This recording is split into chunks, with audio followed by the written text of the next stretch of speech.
CMR shopping mall మన height Nagar లో భాగ్యలతా కమాన్ పక్కన ఫిబ్రవరి 29న ప్రముఖ సినీ తారలచే గొప్ప ప్రారంభం. ఏం మాట్లాడుతున్నాడు? ఏమంటాడు? మఖ్యలు ఎరగదన్ని మడత మంచంలో పెడతావా? ఎక్కడ నేర్చుకున్నావా ఈ డైలాగు?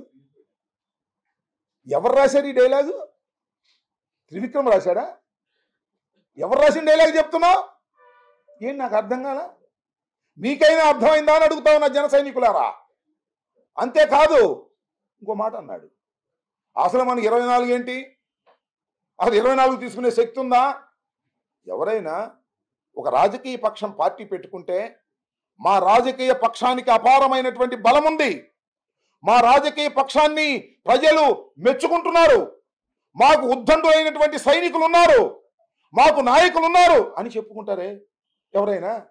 ఏం కర్మయ్య ఇది? నాకు అర్థం కాలేదు. మనకు 24 సీట్లు ఇవ్వటమే ఎక్కువ? మనకు అసలు దమ్ముందా? మనకు అసలు బూత్ మేనేజ్మెంట్ చేసేవాళ్ళు ఉన్నారా? మన దగ్గర డబ్బు ఉందా? మనం 500 మందికి భోజనాలు పెట్టగలమా? అసలు మనం 24 సీట్లకు పోటీ చేయగలమా? మన పార్టీ ఇంత అధ్వాన్నంగా ఉందే. ఇంత అధ్వాన్నంగా ఉన్న పార్టీకి చంద్రబాబు నాయుడు 24 సీట్లు ఇచ్చాడే గొప్ప విషయమే అని చెప్పేటటువంటి ప్రయత్నమే చేశావే. ఏమిటి రాజకీయం నేను అడుగుతా ఉన్నా. జన సైనికులారా ఆలోచించమని మనం చేస్తున్నా. మా మీద విరుచుకుపట్టం కాదు, జగన్మోహన్ రెడ్డి గారి మీద విరుచుకుపట్టం కాదు, చంద్రబాబు నాయుడు గారిని దేహి అని నేను తీసుకొచ్చాను 24 సీట్లు అనేటువంటి పద్ధతుల్లో మాట్లాడుతున్నామంటే సిగ్గుందా లేదా నేను అడుగుతా ఉన్నా. నిన్ను నమ్ముకున్నటువంటి జన సైనికుల పరిస్థితి ఏమిటని అడుగుతా ఉన్నా. ఏం దుర్మార్గం ఇది? నాకు అర్థం కాదు. అంతేకాదు నన్ను ప్రశ్నిస్తారా? ఏందయ్యా నాకు అర్థం కాలేదు. ప్రశ్నించడానికే పెట్టిన రాజకీయ పక్షం అన్నావే, ప్రశ్నించడం ప్రజాస్వామ్యంలో హక్కు అన్నావే, నన్ను ప్రశ్నిస్తారా? నన్ను ప్రశ్నించేవాడు నాయకుడు ఉండొద్దు. పోండి, నన్ను ప్రశ్నించేవాళ్ళు. నన్ను మెచ్చుకునేవాడే నాయకుడు ఉండాలా. అది 24 సీట్లు ఎందుకు తీసుకుని అడిగితే ఒప్పుకోను నేను. ఏమిటిది? ఈ దుర్మార్గం ఏంటి? ఈ అన్యాయం ఏంటి? ఈ అక్రమం ఏంటి? ఇదేనా రాజకీయాలు?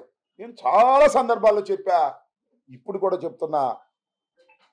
పవన్ కళ్యాణ్ అనే వ్యక్తి, నాకు గౌరవమే పవన్ కళ్యాణ్ గారు అంటే. నాకు ఏ విధమైనటువంటి అగౌరవం లేదు.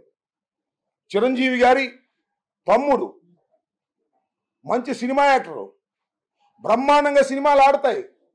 మా కులంలో పుట్టినవారు, అగ్రస్థానానికి వెళ్ళిన వాళ్ళు సమాజంలో ఒక రంగంలో, వీఆర్ లైక్ దెమ్.